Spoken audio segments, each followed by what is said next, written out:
महाभारत में अनुशासन पर्व में पितामह भीष्म कहते हैं कि यदि 12 साल तक लगातार एक कार्य किया जाए तो कार्य सिद्ध हो जाता है। गोकुल में एक अद्भुत भक्त हुए कृष्णदास जी, ये उन्होंने सुन लिया, उनके मन में भाव आया, वो गए माला बना करके ठाकुर जी के पास, बोले ठाकुर जी 12 साल तक लगातार माला पहनाने आऊंगा, 13वें साल की जब सुबह होगी तो आपको माला पहनने मेरी कुटिया में आना।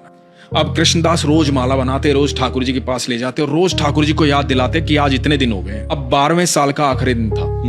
ठाकुर जी को बोले ठाकुर जी कल आपकी बारी है, कल 13वें साल की पहली सुबह है और यदि कल आप नहीं आए तो मैं कभी आपके पास नहीं आऊंगा। भोजन की तैयारी की, सारी रात लगे रहे। सुबह प्रातः काल इंतजार करने लगे कि ठाकुर जी अब आएंगे अब आएंगे। शाम हो गई, ठाकुर जी नहीं आए।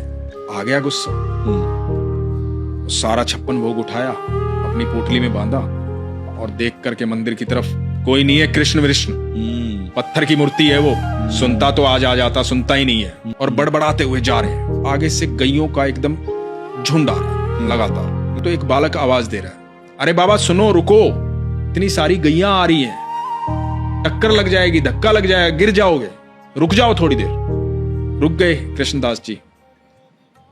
तो बालक बोला कि बड़ी खुशबू आ रही है आपके झोले से, खाना खाया नहीं आपने शायद, तब तक गैया जाए बैठ के खा लो। बोला नहीं मुझे नहीं खाना। क्या हुआ, क्या बात हुई? लाडला है ना वो कन्हैया, अरे बहुत नखरे हैं उसके। 12 साल गया हूं माला पहनाने, एक दिन बोला था एक दिन मेरे पास आ जाना, नहीं आया, सुबह से लेकर के शाम हो गई, अब जा रहा हूं यहां से। तो बालक बोला बाबा इतना गुस्सा क्यों हो रहे हो? मुझे भी भूख लगी, मैंने भी सुबह से कुछ नहीं खाया, सुबह से गैया चरा रहा हूं। तो बोला कि मुझे भी आप खिला दो। बोला खा लो। बोला आप देख नहीं रहे मेरे तो हाथ गोबर में सने हुए, मैं कैसे खा लूं? आप अपने हाथों से खिला दो। अब एक एक कोर खुद खा रहे हैं, एक एक कोर उस बालक को खिला रहे हैं। अब उस बालक को जब 2-3 कोर खिलाए ना तो बालक की आंखें लाल हो गई, आंखों में आंसू बह रहे हैं। कृष्णदास ने देखा, कृष्णदास ने कहा कि तुम रो क्यों रहे हो? भूख लगी थी, खाना खिला तो रहा हूं, रो क्यों रहे हो? तो बालक बोला बाबा माला नहीं पहनाओगे आज। तो कृष्णदास बोले कौन है तू?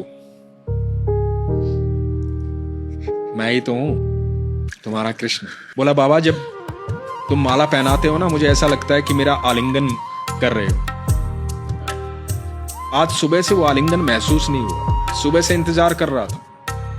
भक्तों ने बहुत भोग लगाया पर मैंने किसी के हाथ का खाना नहीं खाया, मुझे मेरे कृष्णदास के हाथों से खाना खाना था।